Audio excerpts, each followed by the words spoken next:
They say the screams could be heard for miles. Summer 1462. You're an Ottoman soldier in the most powerful army on earth. You've conquered Constantinople. You've toppled empires. You're marching into a tiny principality called Wallachia to crush a rebel prince. It should take weeks, maybe days. Then you smell it. Death, rot, something else you can't quite name. Your column slows, the scouts have stopped moving, and as you round the hill near the capital city, you see it, a forest.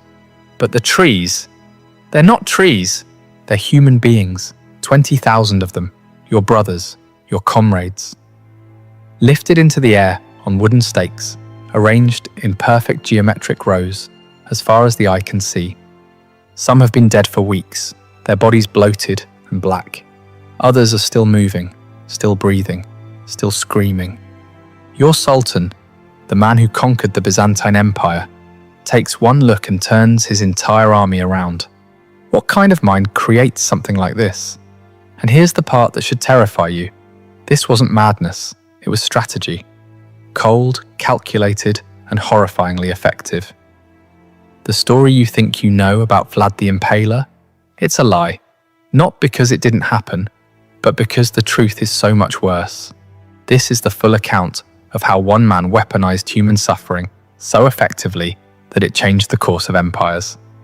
And by the end, you'll understand why the real horror wasn't what he did to bodies, it was what he did to minds.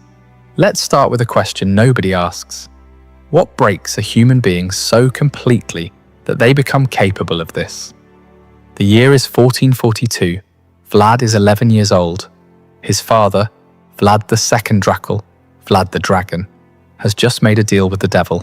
Not a metaphorical one, a real one, with a name, Sultan Mehmed II of the Ottoman Empire. The deal is simple. Vlad II gets to keep his throne in Wallachia. In exchange, he hands over his two youngest sons as hostages. Insurance living collateral to guarantee his loyalty. So young Vlad and his brother Radu are torn from their home and delivered into the heart of the Ottoman Empire. Not as prisoners in dungeons, but as guests in the palace at Edirne and later Egriguz. They're given fine clothes, education, military training. They're taught Turkish, Arabic, philosophy, and the Quran. On the surface, it looks like privilege. But here's what the history books gloss over. This wasn't education, it was psychological warfare. Vlad spent his formative years, 11 to 17, watching his captors perfect the art of empire building. He studied how the Ottomans used fear as a governing tool. He witnessed public executions designed not just to punish, but to traumatize entire populations into submission. He learned that terror, when applied with surgical precision, was more effective than any army, and he learned something else. He was utterly powerless. While his younger brother Radu adapted, even forming a close friendship with the Sultan's son, Mehmed, Vlad refused to bend. According to Ottoman court records, he was frequently punished for his defiance. Some accounts suggest he was beaten, possibly tortured. The exact details are lost to history, but what's certain is this: something fundamental broke inside him during those years, or perhaps more accurately, something crystallized. He developed what modern psychologists might call a persecution complex, combined with an obsessive need for control, but he channeled it. Every punishment he endured, he studied. Every torture technique he witnessed, he memorized. He was building a mental arsenal, piece by piece. In 1448, after 6 years of captivity, Vlad finally returned to Wallachia. He was 17 years old.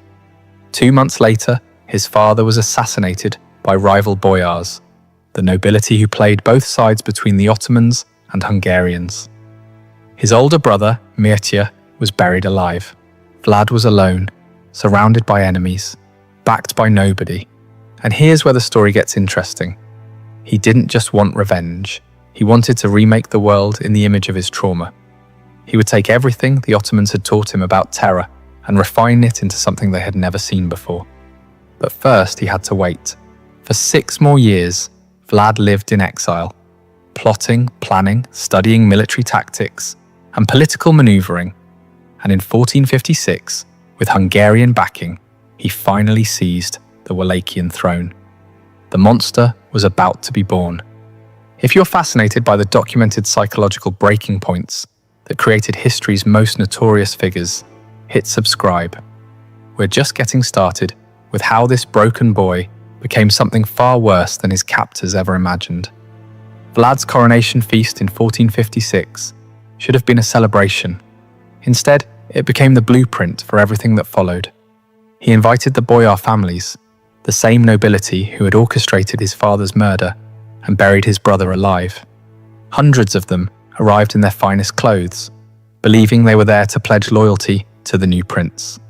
The great hall was decorated, wine flowed freely. Then in the middle of the feast, Vlad stood up and asked a simple question. "How many princes of Wallachia have you lived through?" The older boyars proudly answered, 7, 10. Some claimed to remember a dozen different rulers. They were bragging about their survival, their political savvy, their ability to outlast any prince who sat on the throne. Vlad smiled. Then he gave an order. Every boyar who had answered was arrested on the spot. But here's where you see the methodical mind at work.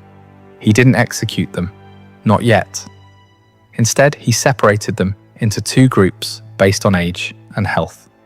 The older ones, the architects of his family's destruction, they were impaled immediately outside the palace walls. Not quickly. The stakes were carefully inserted to avoid vital organs, ensuring they would die slowly, over hours or days. Their screams provided the soundtrack for what came next. The younger, stronger boyars and their families were stripped of their noble clothes and force-marched 50 miles north to the ruins of Panari Castle. There, they were given a choice that wasn't really a choice. Rebuild the fortress with their bare hands or die. For months, they hauled stones up the mountainside. They worked until their hands bled, until their fine clothes rotted off their bodies, until they collapsed from exhaustion. Most died during the construction. The survivors? They were never the same. Vlad had effectively erased the old nobility and replaced them with a new class who owed everything to him and lived in absolute terror of his displeasure. This wasn't just revenge. It was a systematic dismantling of the power structure that had made Wallachia weak. And it revealed something crucial about Vlad's psychology. He didn't just want obedience. He wanted to break people so completely that obedience became their only possible response. But this was still domestic politics. The boyars were Wallachian. What Vlad did next would send shockwaves across empires. In 1459, Sultan Mehmed II, yes, the same Mehmed, who had been Vlad's childhood companion, sent envoys to Wallachia, demanding the annual tribute that Vlad's father had agreed to pay. The demand came with an additional insult. Vlad was to present himself personally in Constantinople to renew his oath of vassalage. The envoys arrived expecting the usual political theatre. Perhaps some negotiation, maybe a counteroffer. What they got was a preview of hell.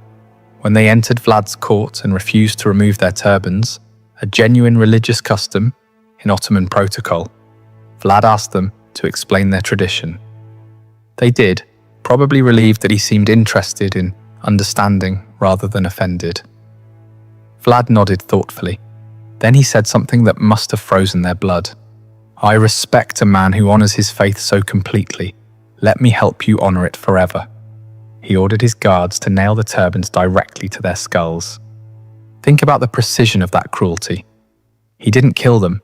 He mutilated them in a way that was both symbolically loaded and medically calculated to ensure they'd survive the journey back to Constantinople. They were walking messages, their screams echoing across the countryside as they fled back to the Sultan. When Mehmed received his envoys, these men he'd sent in good faith, now permanently disfigured and driven half-mad by pain, he understood immediately. This wasn't the childhood friend he remembered. This was something new, something that had taken the Ottoman lessons in terror and evolved them into something even the Ottomans hadn't imagined. War was now inevitable. But before that war came, Vlad had more messages to send. Here's what most people don't understand about impalement. It wasn't just execution. it was engineering. The common image, a stake driven straight through the torso, would kill almost instantly. That defeats the entire purpose. Vlad's method was far more sophisticated and infinitely more cruel. Based on contemporary medical analyses of the descriptions and surviving Ottoman accounts, here's how it actually worked.